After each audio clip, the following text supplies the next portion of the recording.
Hello, my name is Shirley Hargis, and I am a part of UMW's class of 2014. And I'm here to talk about how UMW's language program contributed to my success in many ways after graduation. I am a strategic political policy professional with 10 years of experience delivering clear and concise English and Mandarin written and spoken communication regarding the complex political, historical, military, economic, and social trends that impact U.S. policy. I've analyzed, written, edited, and published multiple publications and presentations related to China and Taiwan's policies that explore opportunities, risks, and possible consequences. I effectively collaborate with geographically distributed and culturally diverse backgrounds to foster dialogue and mutual understanding. I use my advanced professional proficiency and cultural knowledge of China and Taiwan every day. Studying Chinese language at UMW laid the foundation for me to obtain linguistic and cultural competencies needed for me to pursue and maximize the opportunities that I've been able to explore. Tang Lao Shi's style of teaching Mandarin sparked a passion in not only the language, but also the culture. While studying the language at every level at UMW, I discovered new things that kept that passion ignited within me.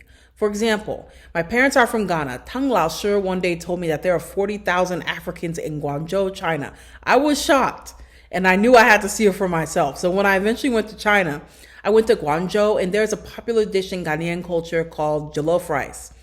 I was eating jollof rice in China. I couldn't believe it.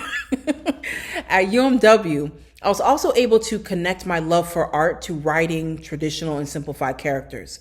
I love to sing, and so I enjoyed learning the tones.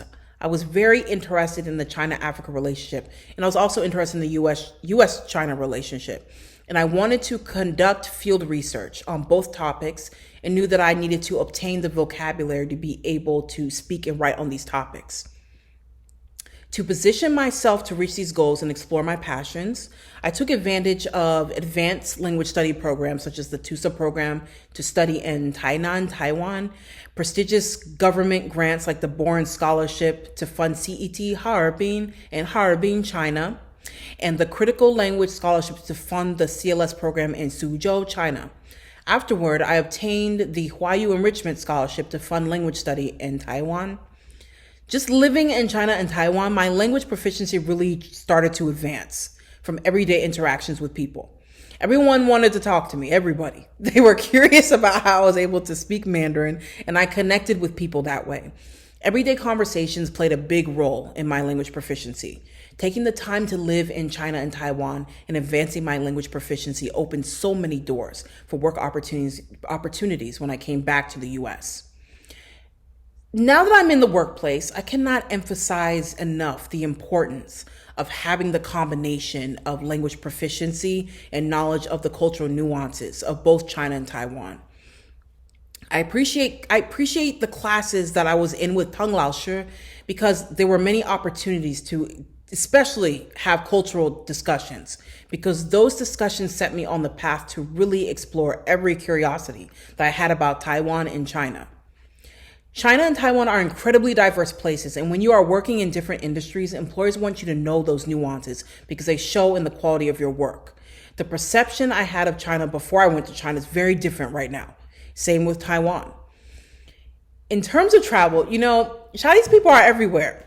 On a trip to Rome, my friends and I needed directions. We were completely lost, and we wandered into a random shop. Come to find out, I heard someone speaking Mandarin, and the shop is owned by a Chinese woman.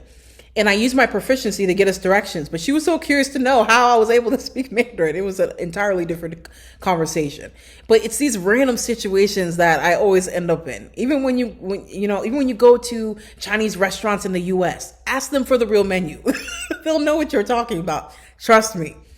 So I have so many great memories. That one time I was biking during a typhoon in Taiwan. Not my proudest moment, but it's a great story. So I would encourage any person that is wondering how Chinese language will help them in the workplace. It will help you immensely.